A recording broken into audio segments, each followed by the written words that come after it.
In this small video, we have moved into what is known as middle childhood, which are the years 6 through 12 or 11 somewhere. And it's called the time of year where kids move out from the family a little bit, get acquainted with more people, and go to school, of course, typically. And a lot of interesting things begin to take place in their life. In this episode, I'm going to address emotional development and things pertaining to it. Okay, well, why? Well, emotional development is not only related to how you think and feel about yourself, but emotions are the core issue of relationships and learning how to understand emotions of your own and of other people. So 4 things: self-concept, self-esteem, emotional understanding, and being able to regulate your emotions. So first of all, let's talk about the idea of self-concept. This is like knowledge that children develop about themselves. It's the idea that I can run fast or jump high or so on. And they start little methods of proving that what they know about themselves is true. It's called validation. So for example, boys typically will say, okay, I'm going to go do that, and then they measure themselves by if they succeed.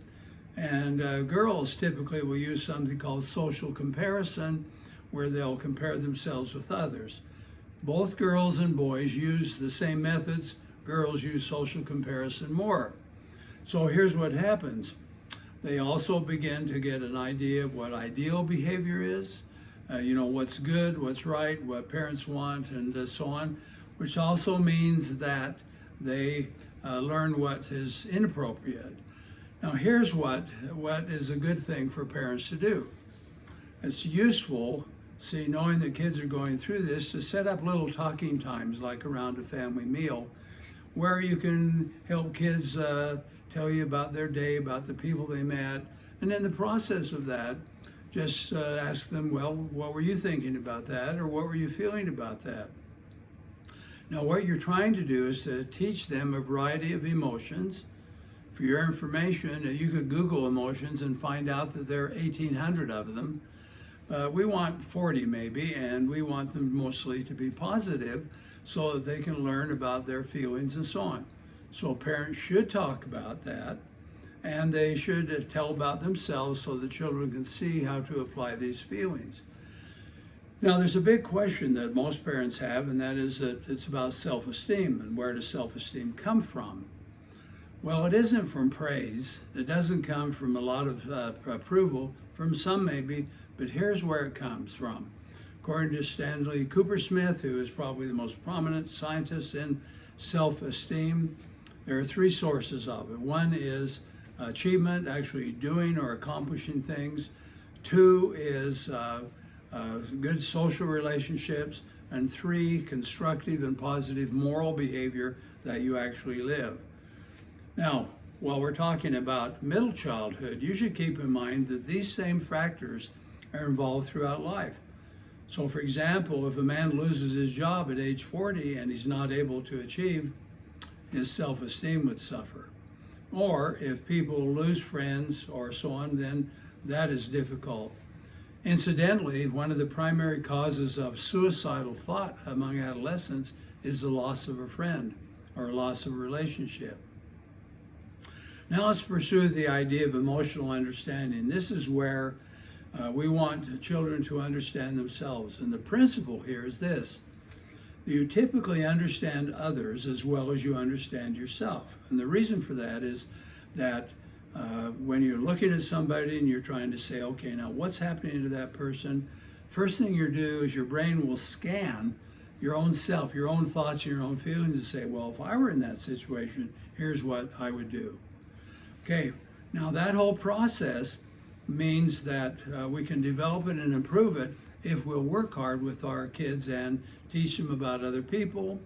So you could be watching a movie, for example, a video, and stop it and say to one of your kids, what's that person thinking? Or what is that person feeling? And their social experiences, you can ask about that. Many parents will tell stories about their kids will come in, they've been mistreated by somebody, and then they have a chance to say, well, what does she feel? And their child will say, I don't care. She doesn't like me, or I don't like her. And they say, no, really? What is she and what do you? And you talk about it. Now, it's really important that you do this, because when children don't have the capacity to understand other people's emotions, the consequences for that are significant. Children who have character disorders, that is, they don't know right from wrong, or they have they're sociopathic, which means that they will manipulate everybody to get what they want, all have the same quality. They don't have deep feelings, they're not honest, and they can't understand nor do they feel close with others. So then, after you work hard to teach your children emotions like love and kindness and gratitude and cheerfulness and thoughtfulness, understand anxiety, understand anger, and so on, then they need to regulate them. So children have different tasks. So boys, for example, from now through adolescence will have to master anger and aggression. Girls have to deal with fear and apprehension, so do boys. But these are the typical kinds of emotions that children of different genders address. Well, how do you do that? Well, you teach kids to talk about their feelings. You also teach them to understand courses of action like running or jumping and so on, to deal and so on. My wife and I we have a yard that's quite large, and so we set aside a space where when the kids got angry, they could go out and dig in this hole. And one day I looked at it, and the hole was getting so big that I thought I should fill it back up, because there apparently was a lot of anger going on. But it helped them learn to regulate and adjust their own feelings instead of hit people or so on. We want self-regulated kids. We want them to grow up, be able to regulate their feelings, and the goal is to be able to change a negative to a positive feeling.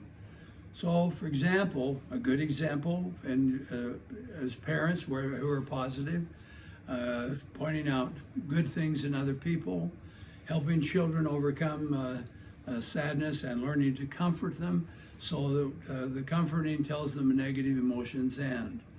The whole goal here, I repeat, is for children to learn about themselves, believe in it, and continually validate or confirm them, so that then they can also learn about other people.